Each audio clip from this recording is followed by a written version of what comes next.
Hello everyone, this is me Amrit and welcome to my YouTube channel English tutor Amrit. My friends, আজকে তোমাদের রিলেশনশিপের উপরে একটা video নিয়ে এসেছি। হ্যাঁ, কার সঙ্গে কি সম্পর্ক হয়ে থাকে।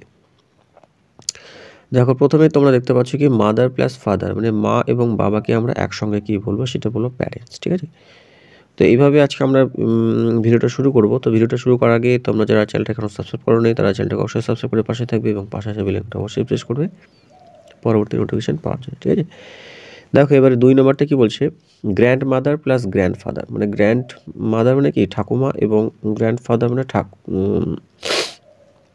ঠাকুরদা। এই দুজনকে আমরা একসঙ্গে কি বলবো, ঠিক আছে, আমরা দুজনকে একসঙ্গে বলবো গ্র্যান্ড প্যারেন্টস। ঠিক আছে, হয়তো কোথাও গেছো তুমি, সেখানে তোমার ঠাকুরদা এবং ঠাকুরমা দুজন আছে, তাদের সঙ্গে তুমি কাউকে পরিচয় করিয়ে দেবে, তাহলে তুমি ইংলিশে কী বলবে, they are my grandparents. Okay, next দেখো কি বলছে, হাজব্যান্ড প্লাস ওয়াইফ।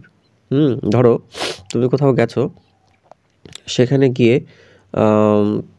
একটা হাজব্যান্ড আছে এবং একটা ওয়াইফ আছে। হ্যাঁ, মানে সেক্ষেত্রে তুমি কি বলবে, হাজব্যান্ড প্লাস ওয়াইফ থাকলে বলবে দে আর স্পাউস।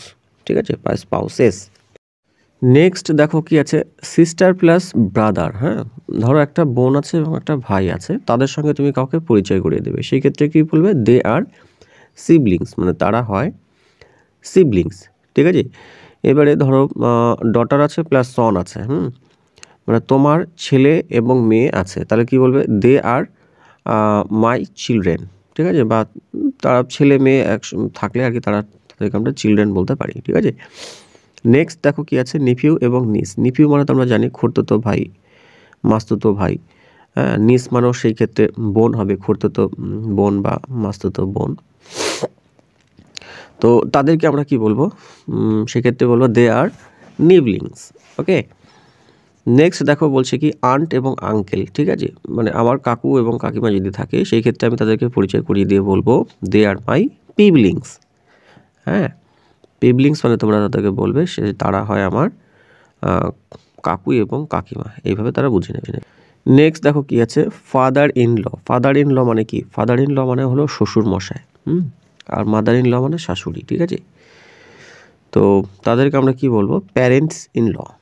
দেখে সোজা আছে, বুঝতে পারবে, দে are my parents in law, এভাবে হবে। হ্যাঁ, নেক্সট দেখো ব্রাদার ইন ল।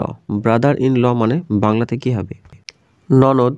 এবং সিস্টার ইন ল মানে কি হবে, সিস্টার ইন ল মানে হয়ে যাবে ননদ হবে। হ্যাঁ, একটু ভুল বললাম, ব্রাদার ইন ল মানে জামাই আর সিস্টার ইন ল মানে ননদ। তো তাদের দুজনকে একসঙ্গে আমরা কি বলবো, সিবলিংস ইন ল।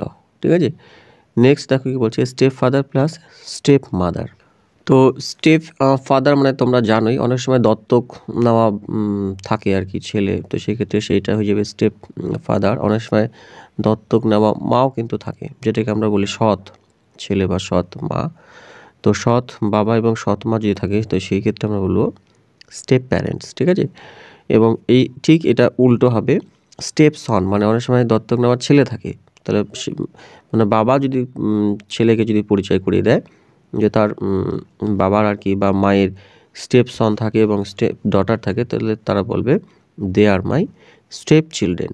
মানে যখন কোনো বাচ্চা তার বাবা মাকে ইন্ডিকেশন করবে, সেক্ষেত্রে বলবে স্টেপ প্যারেন্টস, এবং বাবা মা যদি ছেলেকে যদি ইন্ডিকেশন করে, তো সেই ক্ষেত্রে বলবে স্টেপ চিলড্রেন। তো আশা করি বুঝতে পেরেছো, ভিডিওটা ভালো লেগেছে, একটা নতুন কনসেপ্ট তোমাদেরকে উপহার দেওয়ার চেষ্টা করেছি। ভালো লাগলে অবশ্যই চ্যানেলটাকে সাবস্ক্রাইব করে পাশে থাকবে। Thank you.